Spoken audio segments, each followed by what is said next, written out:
Hello everyone, मैं नरेंद्र आपका स्वागत करता हूं अपने यूट्यूब चैनल वाईपी अकेडमी पे। देखो, हम लोग करंट अफेयर सीरीज कर रहे हैं। करंट अफेयर में आज करते हैं सर 29 जुलाई, आज के क्वेश्चन है ना।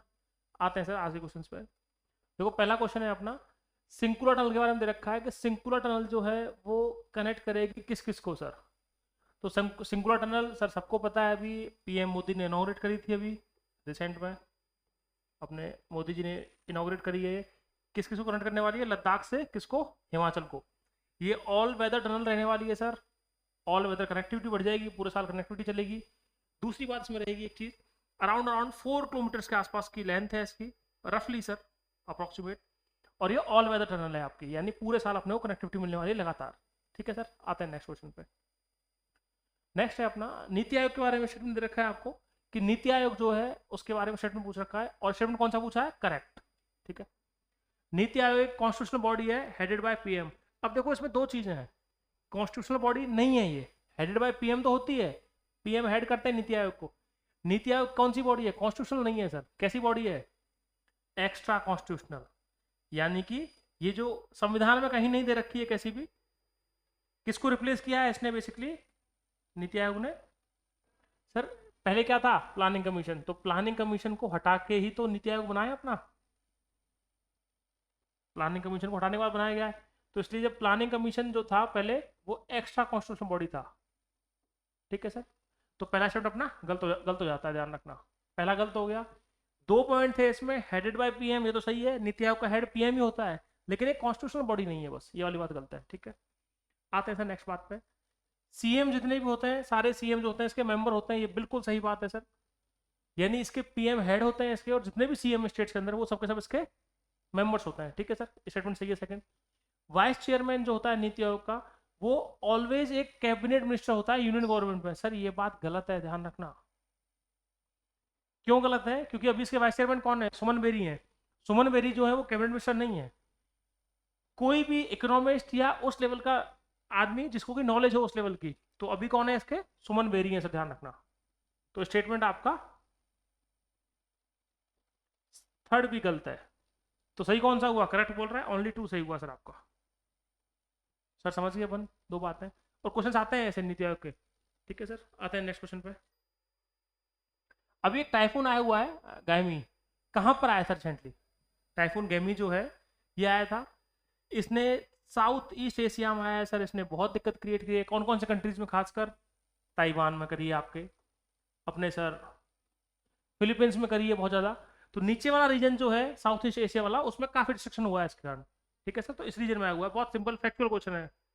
टाइफून सेम वही होता है, साइक्लोन्स और वो सब चीज़ें। ठीक है सर, एक ही चीज़ होती है वो सेम, बस उसके नाम अलग अलग दे रखे हैं ना, टॉर्नेडो, टाइफून, साइक्लोन, वो सारी बातें सर। आते हैं सर नेक्स्ट क्वेश्चन पे। नेक्स्ट है अपना सर एफडीआई। एफडीआई क्या होता है? Foreign direct investment. Foreign direct investment regulate कौन करता है? कौन सी मिनिस्ट्री करती है? ध्यान रखना सर, इसका सिंपल सा आंसर है भैया, ministry of commerce and industry. अब देखो, मिनिस्ट्री पूछ ले तो मिनिस्ट्री ऑफ कॉमर्स इंडस्ट्री है। अब उसमें अगर और डेप्थ में जाए वो और पूछ ले कौन सा डिपार्टमेंट है अपना, तो डिपार्टमेंट कौन सा है इसका? आपका DPIIT, department for promotion of industry and internal trade.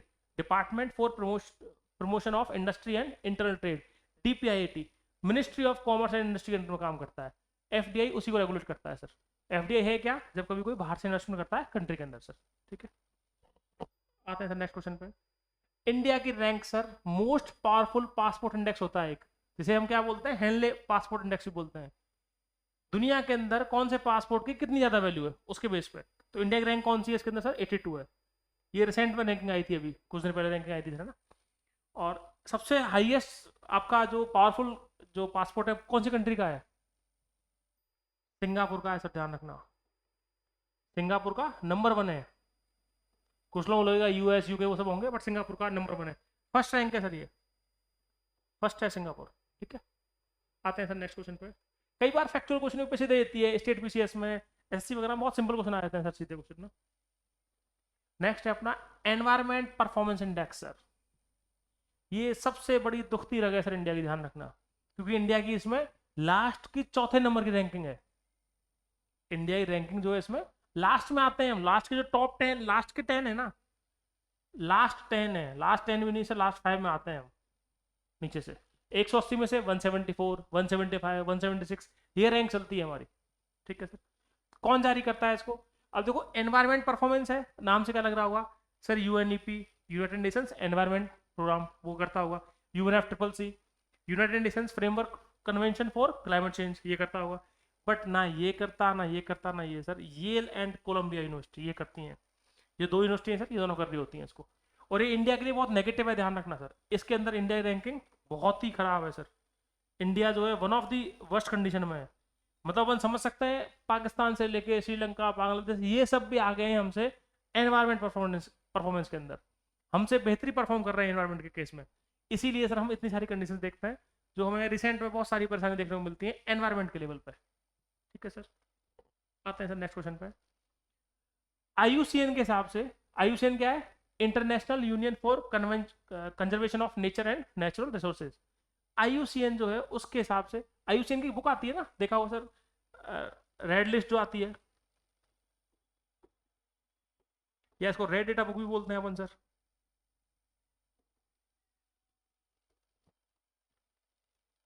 कौन सी आपकी जो स्पीसीज हैं, फ्लोरा की, फौना की, पेड़ पौधे, जानवर, कोई भी स्पीसीज, वो कौन सी खत्म होने वाली है, तो वो कैटेगरी जो है उनमें टाइगर की कैटेगरी कौन सी है, ये पूछा जा रहा है। यानी इंडिया के अंदर टाइगर की कैटेगरी कौन सी है सर? तो टाइगर की कैटेगरी है भैया अपनी एंडेंजर्ड, ध्यान रखना, सिंपल था सर। क्रिटिकल एंडेंजर्ड नहीं है, एंडेंजर्ड है अभी। ठीक है। ये क्यों था न्यूज में सर अभी? क्योंकि अभी एनटीसीए ने रिसेंट में अभी एक रिपोर्ट पब्लिश की थी, उसमें इंडिया के अंदर ये काम कौन करता है? NTCA, national tiger conservation authority. ठीक है सर। एनटीसीए ने बताया था, तो इंडिया के अंदर तकरीबन 3,500 के आसपास, 3600 के आसपास टाइगर्स हैं, इतने हैं सर अभी प्रेजेंट में। तो टाइगर पॉपुलेशन बढ़ गई है अपनी अच्छी खासी, तो इसलिए वो एंडेंजर्ड है। ठीक है सर, समझ में आ गया? बिल्कुल सिंपल क्वेश्चन। इस तरह क्वेश्चन कई बार यूपीएससी दे देती है सर, कई बार बहुत रिसेंट में देखे गए अपने यूपीएससी सीडीएस में, सीएपीएफ में, इन सब क्वेश्चन पेपर पे। आते हैं भैया नेक्स्ट क्वेश्चन पे। नेक्स्ट है अपना सर बन्नी ग्रासलैंड जो है। बन्नी ग्रासलैंड कौन से स्टेट में मिलते हैं अपने को? ये मिलते हैं सर गुजरात के अंदर। गुजरात में भी कहाँ पे? रण ऑफ कच्छ में। पर्टिकुलर जो आपको कच्छ डिस्ट्रिक्ट है उसमें मिलते हैं सर, ध्यान रखना। एक बात, बन्नी ग्रासलैंड जो है ये एशिया के लार्जेस्ट ग्रासलैंड है, ध्यान रखना सर, एशियाज लार्जेस्ट। ये सबसे इंपॉर्टेंट बात है इस पूरी कहानी में। बनी ग्रासलैंड जो है वो एशिया के लार्जेस्ट है, और वो इंडिया में मिल रहे हैं। इंडिया में कहाँ मिल रहे हैं अपने को? गुजरात में, पर्टिकुलर रण ऑफ कच्छ के अंदर सर। ठीक है भैया, आते हैं सर नेक्स्ट क्वेश्चन पे। नेक्स्ट है अपना, कौन से स्टेट की जीएसडीपी हाईएस्ट है? जीएसडीपी समझते ही है सर, जीडीपी जो होती है किसी कंट्री के लिए जीडीपी होती है, स्टेट के लिए जीएसडीपी होती है, gross state domestic product. Gross state domestic product सबको पता है सर, मोस्ट ऑफ दी लोगों को पता होगा। महाराष्ट्र इसका आंसर। उसका रीजन क्या है सर? फाइनेंशियल स्टेट भी बोला जाता है महाराष्ट्र को। महाराष्ट्र के अंदर सबसे ज्यादा सर जो जीएसडीपी है 400 बिलियन से भी ऊपर है सर, ध्यान रखना, अकेले महाराष्ट्र की है इतनी। ठीक है सर, आते हैं नेक्स्ट क्वेश्चन पर। बिल्कुल सिंपल क्वेश्चन है, फैक्चुअल क्वेश्चन। कभी कभी अरेंज करवा लेता है सर यूपीएससी ने, कई बार एसएससी वगैरह ने, स्टेट पीसीएस में अरेंज करवाया इन क्वेश्चंस को, वो चीज़ है। आते हैं सर लास्ट क्वेश्चन पर। लास्ट है अपना, अभी देखो ओलंपिक चल रहे हैं अभी। फर्स्ट इंडियन कौन सा है जिसने ओलंपिक के अंदर गोल्ड जीता है? सर सवाल समझना यहाँ पे, फर्स्ट इंडियन जिसने की ओलंपिक में गोल्ड जीता है इंडिविजुअल इवेंट के अंदर सर। हम यहाँ पे टीम गेम की बात नहीं कर रहे हैं सर, ठीक। इंडिविजुअल इवेंट के अंदर पहला इंडियन तो सर वो कौन है? अभिनव बिंद्रा है। ठीक है सर, अभिनव बिंद्रा, ये स्पेलिंग मिस्टेक है सर, ठीक है, वो मिसप्रिंट हो गया है, वो टाइपिंग एरर है। अभिनव बिंद्रा है, और इसीलिए अभिनव बिंद्रा को अपने को ध्यान होगा सर, अभी कुछ दिन पहले करंट अफेयर्स में कराया भी था, ओलंपिक ऑर्डर दिया गया है। अभिनव बिंद्रा जो है इन्हें कौन सा मेडल दिया? एक ओलंपिक का sir, one of the highest वो होता है इनका अवार्ड, वो दिया गया है ओलंपिक ऑर्डर अभिनव बिंद्रा को। फर्स्ट इंडियन है जिन्हें ओलंपिक ऑर्डर मिला है सर। ठीक है, ये हुए सर आज के 10 क्वेश्चन। मिलते हैं सर नेक्स्ट वीडियो में, अपन करते रहें क्वेश्चन इस तरह से। Okay, thank you.